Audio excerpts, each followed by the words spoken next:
All good? Okay, great. Let's get started. Hey guys, how we doing? So we're talking about food this week. Food's a really big issue. Obviously, we all eat it, need it to survive. But why does it matter in the context of sustainability?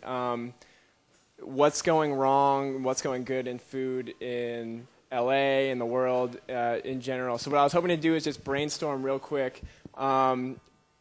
You guys brainstorming to me, that is, kind of the problems that are going on in food right now, from a very local to as big a scale as you want. Just throw out some things. The idea being that we have some speakers talking about their specific solutions and what they're doing in food, but to get a general picture of why does this matter. So anybody, throw out something. Mike. Cows. So beef consumption. It's a lot more water than, say, if you're going vegetarian.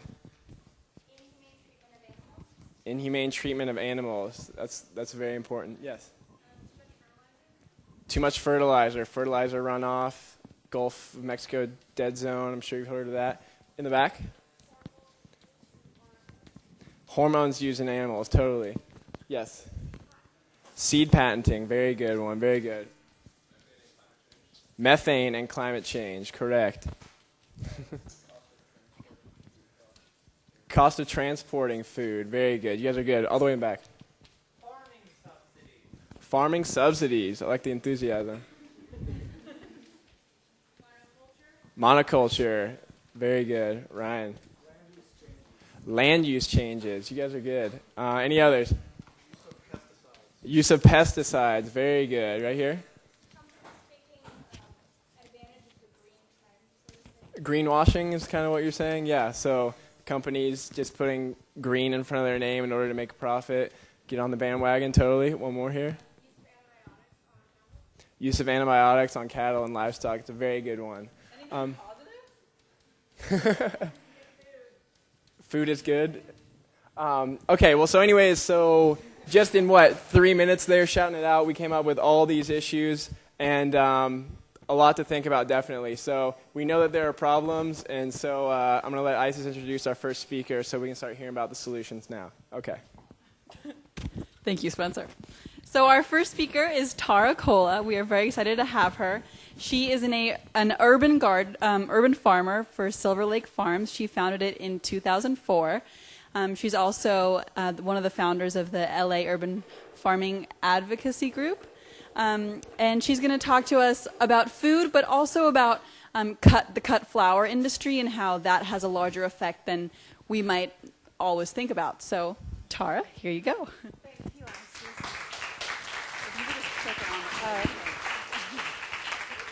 So, hi, everybody. I'm Tara, and I became a certified farmer in 2003. What is a certified farmer? What is a farm? What is an urban farmer? It's basically somebody who is using their land in the city, garden, patio, whatever, front porch, backyard, front yard. What are those things where next to the road? Parkways, to just basically grow food and supplement what you eat, what you consume. For all the reasons that you just threw out there that have been written on the board, to save fertilizers, to save transportation, to save what else? Well, we can all become vegetarian, but it's basically urban farmers are people that feed themselves, and in my case, I created a very small business where I became a certified farmer in order to sell what I grow at local farmers markets. But urban farming in itself is really kind of a movement. It's not a new concept. It's been around for quite some time. But I think that now, after an economic crisis or a war or when we're feeling the pinch a little bit, that's when we start thinking inward. We start thinking about what's immediately around us.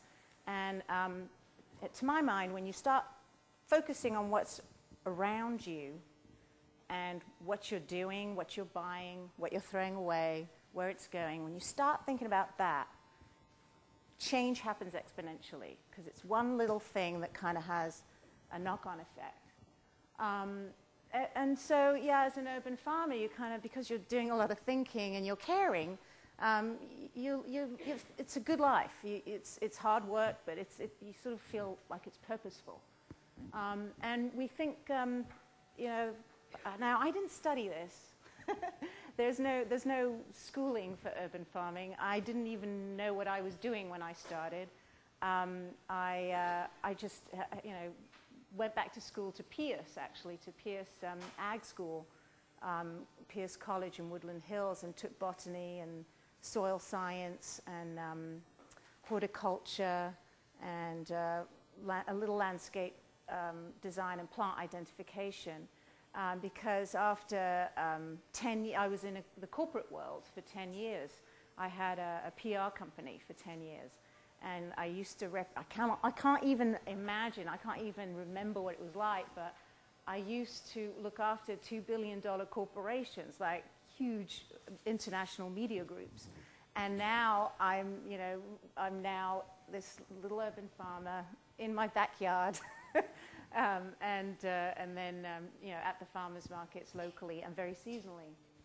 But I'm happy doing it because I think that I think about what I spend my money on. I'm not into immediate gratification. Aesthetics don't really matter to me anymore. What matters to me is substance and consequence. What are the consequences of my actions? And local is the new organic. We were talking about transportation and how far our food comes to our table. And I'm sure you've all read this book, right? Omnivore's Dilemma. Have you read it? So you probably remember the first part of this book is pretty depressing. But the second part, Michael Pollan starts talking about Joel Salatin and Polyface Farms, who's an amazing role model for farmers and an inspiration to me personally. But the reason why I put local is the new organic up there is because what organic again is not a new term, but today I think that we've gotten away from the true sense of what that word meant in the 60s. So to me, local is the new organic. And I only thought that was my impression having read this book. And I just want to read a little thing out to you here to give you a little lead up to what I'm about to read out, just this little caption. There's a company that has this man, Gene Kahn. He kind of took organic and made it big. Like he took it away from being a small thing and really turned it into a big business. He supplies Whole Foods and stuff. And so I just want to read this little bit here. Hopefully you'll get a kick out of it. A few years ago at a conference on organic agriculture in California, a corporate organic grower suggested to a small farmer struggling to survive in the competitive world of industrial organic agriculture that you should really try to develop a niche to distinguish yourself in the market. Holding his fury in check, the small farmer replied as levelly as he could manage, "I believe I developed that niche 20 years ago. It's called organic, and now you, sir, are sitting on it." And that to me is where we're at now. Like, local is the new organic. Anything that comes from pretty close is worthwhile buying. Can you tell me, urban farming is sustainable, I think inherently so, but what does sustainability mean to you? Just yell out to me again, as you did before. What does sustainable mean to you? Anybody? Long term. Yeah. Consequences, long term, yeah. Anybody else? Self-sufficient. Yeah, self-sufficiency. Anybody else? So sustainability is both those things and many things. It's about thinking about long term. It's about leaving things as we found them. It's about not exhausting our resources. And to a sustainable architect, his name's Mark Rosenbaum, he said, Sustainability is meeting needs without compromising our future generations' ability to meet theirs. So it's about thinking about our resources, thinking long term. It's about feeding ourselves. It's about living off our land. It's about, it's even about this. This is a perfect example of sustainability, if you will. It's a loofah. It's a loofah sponge, which won't grow. Yeah, I just dropped some seeds. But most people think that this comes from the ocean. It doesn't. It actually comes from a vine. It's in the same family as a pumpkin or a squash. And it grows on the vine like that, and you just peel it, and out comes the loofah. You wash it. Oh, and when you peel it, like I peel these and compost the peel, so nothing gets wasted. I'll use it in the shower, bath. I use them in the kitchen to wash pretty much everything. I use baking soda and vinegar to do all my cleaning. All of the water from our washing machine we use, it's called grey water. We use that to irrigate our trees. From the shower as well. So now I use different hair stuff, shampoo. And then these, you can wash them. They last longer than those synthetic sponges that are, I don't know where they're made. I don't know how far they've traveled to your homes or to the shops, but they're not sustainable.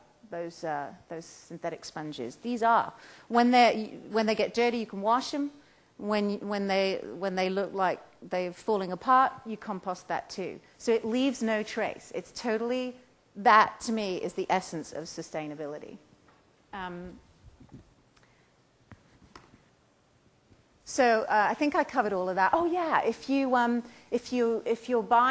to local farmers markets, all the produce that you buy and the stuff that you buy there, no packaging.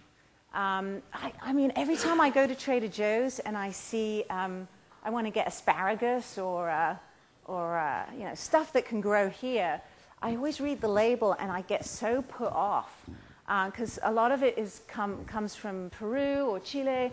Nothing wrong with that, but I'm thinking, why would I want to buy asparagus grown in Chile when I can grow it in my own backyard? And I start to think twice about what I'm eating, what I'm buying.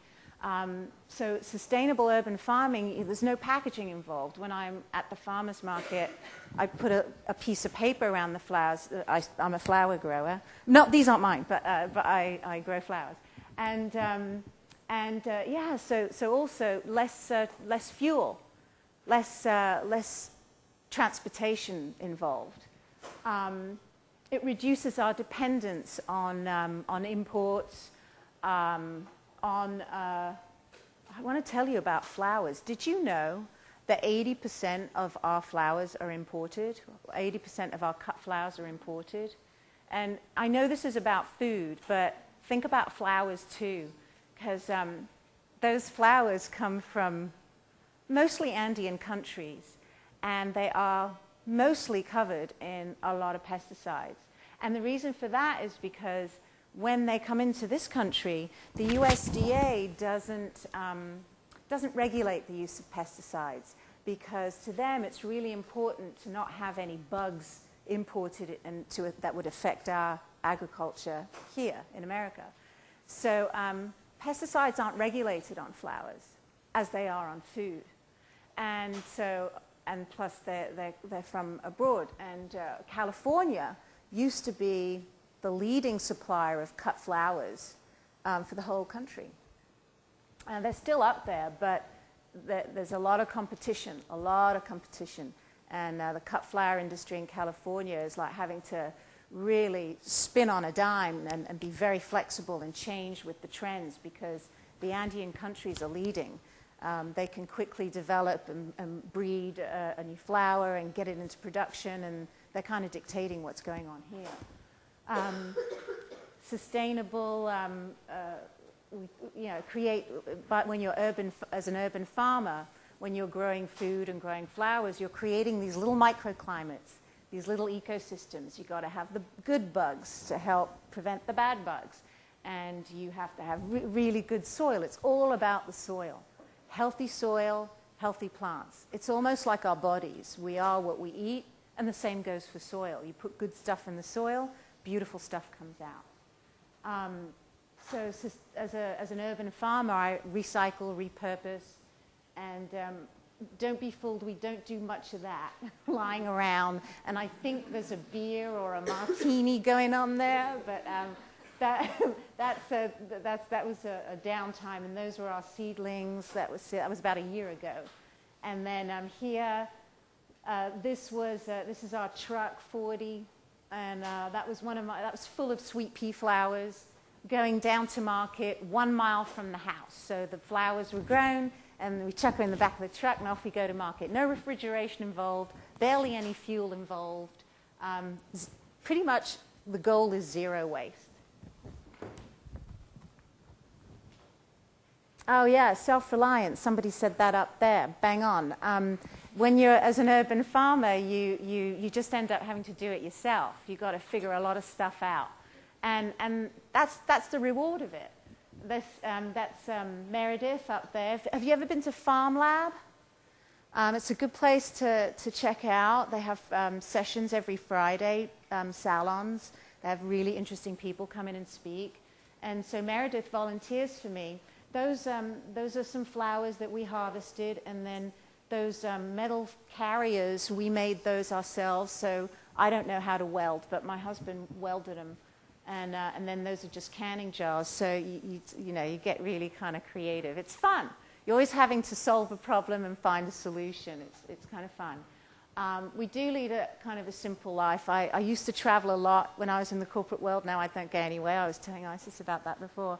We get a little housebound. We start to lead insular lives. We don't get out very much. We're getting, we grow our own food, and keeping chickens. We don't have chickens because we have a lot of coyotes, and I haven't gotten around to building a fence yet. But eventually, my goal is to have chickens and bees. I'll talk about that later. And growing your own food and flowers, just being self-reliant. It's rewarding. This picture here, that's my husband.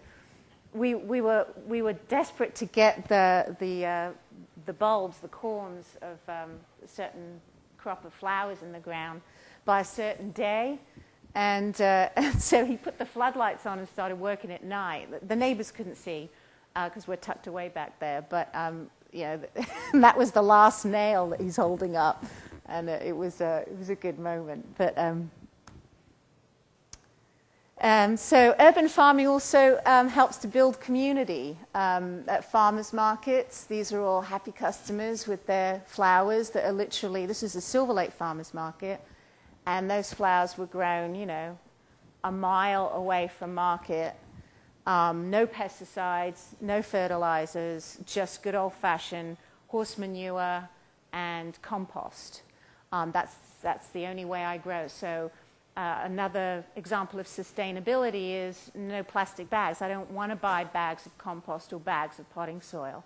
Why? When I can just make the compost myself. And a lot of that potting soil, well, especially if it has a certain brand on it, am I allowed to mention what brand that is? It's sludge. It comes from our sewers, so sewage. It's treated sewage, so that goes into this potting soil. So, if you're gonna use certain potting soils and compost for edibles, you just want to know where it came from. Urban farming builds community. People just kind of chip in. I am still amazed at how many people, complete strangers, just want to help. They just want to get in the soil, turn it, cultivate it, and I think it's just that thing of getting back to real simple things in life, basic things in life. There's a lot of joy that comes from that. Also, resource sharing. A friend of mine she started a chicken keeping club. And within like 3 days, 50 people had joined. Lots of chicken keepers on the east side. This is the compost bins that we were building for the community gardens, so that everybody cuts their trimmings from their vegetable plots. Community gardens usually, they have about 20, 30 plots, about 15 feet by 15. You can find out if there's a community garden near you. There's plenty around LA. One of a good source is the LA Community Garden Council .org. If you click on that and type in your zip code, you'll find a community garden near you. Grow your own veggies, man. So they didn't have compost bins. I couldn't believe it. Like, how can you have a veggie garden and not be composting? What a waste. So we built one for them, and everybody, again, shipped in and like got dirty, and we got it built in a jiffy. It was great. And now it's overflowing with stuff, but it's all good. Lots of volunteer opportunities. Anybody wants to volunteer for Silver Lake Farms, I'd be happy to have you. Always need some diggers, people to chop up the compost. So, and then the other great thing about urban farming is that you can create these little artisanal businesses. Full Circle Gardening is one of them. She's Laura May Hall is her name. She's 29, and she grows seedlings in her backyard and sells them at a couple of farmers markets. And she's the lady that has the chicken keeping club. It's funny stuff. We end up having these meetings and start talking about chickens and have you got any browns, for the compost? And it's just funny. The things you start talking about. I got an email the other day from a woman about BSLs, black larvae. What is it? Black fly larvae or something. Anyway, it's just funny the emails I get. Hayground Organics. He's another seedling vendor at farmers markets. If you ever want to start thinking about growing your food in containers, he's a good source. Carmela Ice Cream is a little ice cream company. She makes ice cream in LA. She sells it at the Hollywood Farmers Market. And she gets all her herbs from my garden. It's a lovely little relationship. So this is the picture of how the backyard looked before. This is a little story of Silver Lake Farms. It went from this SHIT heap, and it was a mess. It was really, I've got a picture of me going, oh my God, because we didn't know what to do with it. So it went from that. And then little by little, it went from a field, and then that's my husband. And you'll see people are always bending over in all my pictures because that's what you do. You're always bending over, like digging, whatever, harvesting, picking, planting. So we did it all ourselves, and just dug, built, and that's all sweet pea flowers, seedlings, and then there they are. So they've sprouted, and it's usually about. Like now is planting time, September, just after Labor Day, and then you start harvesting as early as December, January. But the best flush, the full flush, is March, so that gives you an idea of like the timeline. And that picture on the right is I felt so pathetic that day. That was my first day at market. Back in 2004, and I had like 9 bunches, count them. And people thought, what are you doing? They were like, what are you doing here? Are these for sale? I was like, yeah, they're for sale. And I think I came home with like $30, and it was the best $30 I ever made. And look at the crappy spot I got with all graffiti and a dumpster behind me, but it's like, I don't care. It was really fun, and I love it because you feel like you're part of something. And then it went to that, which was, that was the LA Times. So it was like after the Al Gore's documentary, I think that the whole sort of green movement really got traction and took off, and everybody was talking about environmental stuff, and then all of a sudden what I was doing had context. Like, to me, I was just some cuckoo lady, growing flowers in her backyard, and all of a sudden they're like, oh yeah, that's sustainable, and that's this and that. And I was like, yeah, I'm really sustainable. But, oh, yes. And then, that was this year. That was like full flush, full on. It was like my best year this year. It was fantastic. I have all sorts of flowers, wild flowers, drought-tolerant plants. Everything in the garden had like a function, at least one or two functions. Every plant we planted ourselves, it had to attract beneficial insects. It had to be drought-tolerant. It had to be edible. Thinking about everything that we put in the ground and the consequence of it. And so this year, the spring season was like floriferous. There was just all kinds of things. It was such a great spring. Those are ranunculus. Those are dahlias. These are dahlias too. These are mud dahlias. And then those are the loofahs. That's Sally. She's harvested a bunch of loofahs, and I told you about those. So I won't talk about them again. But that's it. You just harvest them off. That's the vine in the back there. Let me see if this thing works. Yeah, there. Those are the vines, and they get to about 20 feet. So the aisles are pretty wide between the vertical growing structures, and we climb up this ladder and harvest. And we harvest them like that. And then just crack them and peel them and wash the loofah and dry it in the sun, and it looks like that. Those are the seeds. Huh? Oh, yeah, sure. Well, I won't pass. Well, take the seed. If you want the seeds, keep them and plant them. They sow them they're a warm weather crop, so sow them in March. Sow them in March. And so, you're sort of getting the idea, I'm sure, that it's a really happy story, right? Everything's great, it's all making sense, the sun is shining. So then, let me lead into this. So then the proverbial shit hit the fan. And it all came tumbling down. So the quality, I'm going to show you something. You know how I talked about change before, about changing the way you think, about thinking long term, thinking about the consequences of your actions. Basically being sustainable, I think, is just being good. Think about all of that, and as I said, the quality is kind of bad here, but I want you to take a look at this. How does it work? Oh.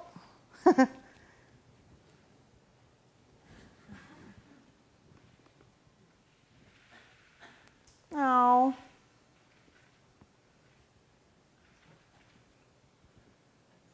Any idea how to make this work? Yes. Can you turn the volume up, please?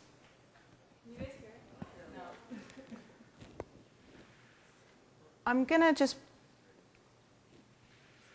Okay. So can you turn the volume up? Yeah. Eric, get him away from here. Get him away from here.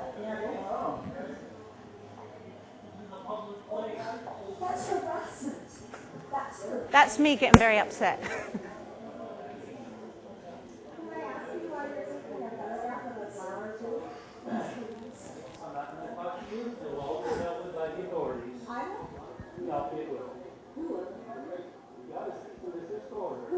What's that?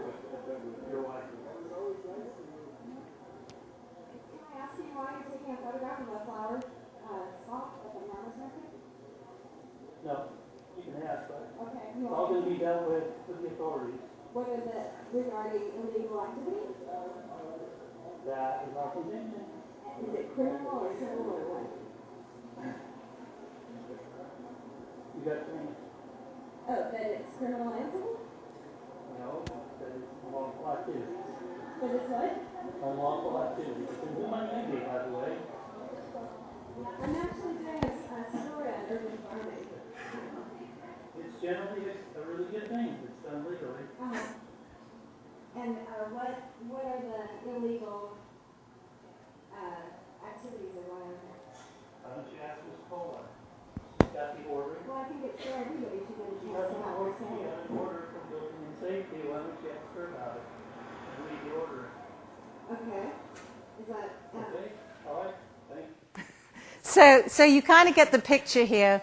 Basically, what's going on here is that this movement has gotten traction, and then you start realizing that everything you want to do is illegal. Growing flowers, turns out it's illegal. Composting, Starbucks coffee grounds, or restaurant scraps, it's illegal. Growing fruit in your backyard and selling it, illegal. All of this in the city of LA. And nobody knew this. Who would have known? But it turns out that there's a law that was written in 1946. So it's 63 years old. And the Building and Safety this year decided to enforce it. And they decided to enforce it on me. Largely due to that man. But the point is that all of this stuff sort of came to the fore. And we realized, oh, my God, you can't do this and you can't do that. So we thought, so I was like, there's a steaming pile of shit. Like, Yabu sucks to the law. Let's do something about it. And the reason why I put cocks and balls up there was because because that's actually for real. Because we were sowing coxcomb flowers, and then we were sowing ball gourds. And it was only after I'd written the popsicle stick and partner was like, oh my God, look what we've just done. It was like, but it was like, when I read that, it's like, that's how I feel about the law. And, and so the steaming pile. So urban farming ended up causing trouble, but for all the right reasons. And so here's where you guys come in, because, you guys can actually do something about this. That was the article about, I got busted for composting. Oh, I got busted for this and that. And that was, you can't. Oh, yes, I was all, can you read that? No? Oh, well, basically, I was all proud about composting this local restaurant's kitchen scraps, and I put it on my website, and that's what the Environmental Affairs Department decided to enforce against me. They said, you can't do that. And it turns out it's a state law, a statewide law. Cuckoo, huh? And then that was the other thing, you can't grow flowers. So is the future bright? Because I don't want you to think, like, all these words that you wrote and all this negative stuff, the future is bright because the future is what we make it. And so we decided, a small group of people in the East Side decided that we would get together and we were going to change the laws. And we can do that. Why can you do that? Because they don't make any sense. It's all about sustainability, and food is about common sense.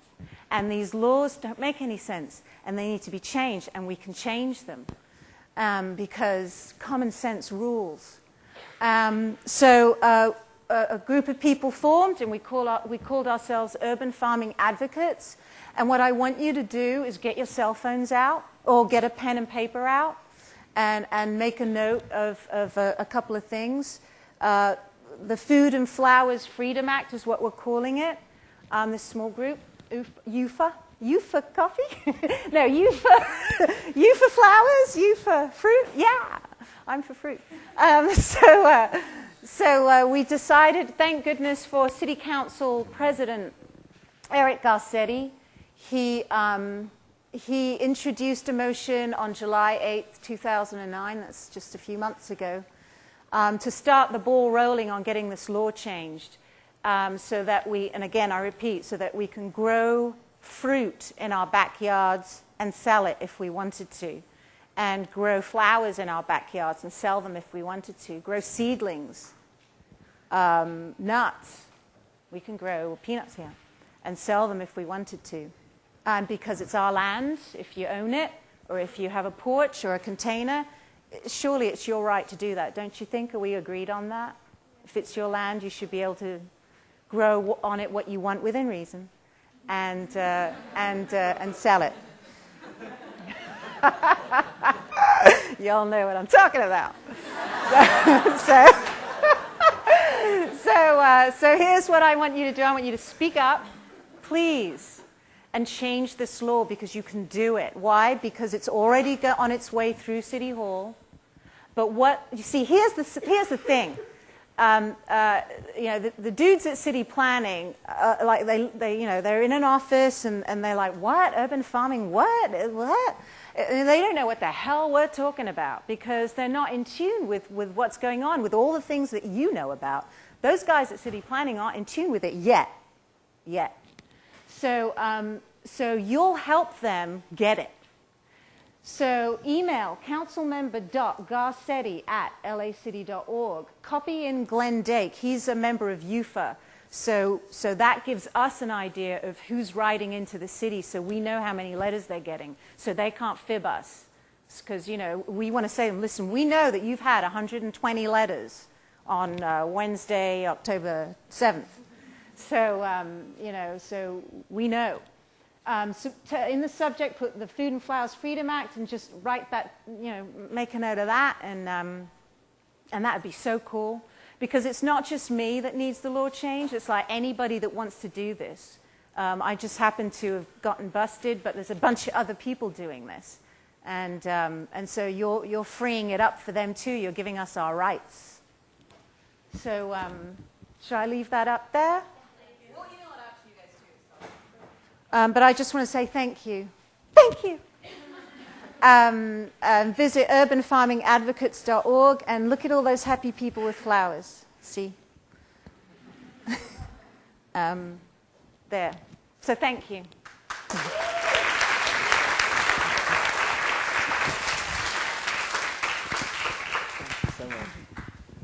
Thank you so much. So we'll actually post this whole thing on one of our various websites. So if you didn't get it now, it will be posted. Look for that later on. Wow, that was awesome. Thank you, Tara.